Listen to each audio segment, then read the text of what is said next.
আসসালামু আলাইকুম রহমতুল্লাহি ওবারাকাতু।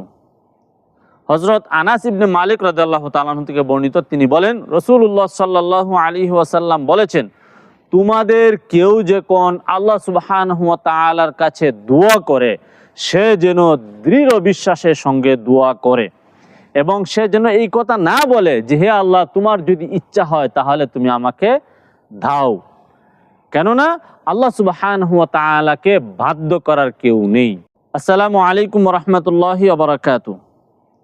হযরত আনাস ইবনে মালিক রাদিয়াল্লাহু তাআলা আনহু থেকে বর্ণিত, তিনি বলেন, রাসূলুল্লাহ সাল্লাল্লাহু আলাইহি ওয়াসাল্লাম বলেছেন, তোমাদের কেউ যখন আল্লাহ সুবহানাহু ওয়া তাআলার কাছে দোয়া করে সে যেন দৃঢ় বিশ্বাসের সঙ্গে দোয়া করে এবং সে যেন এই কথা না বলে যে হে আল্লাহ, তোমার যদি ইচ্ছা হয় তাহলে তুমি আমাকে দাও, কেননা আল্লাহ সুবহানাহু ওয়া তাআলাকে বাধ্য করার কেউ নেই।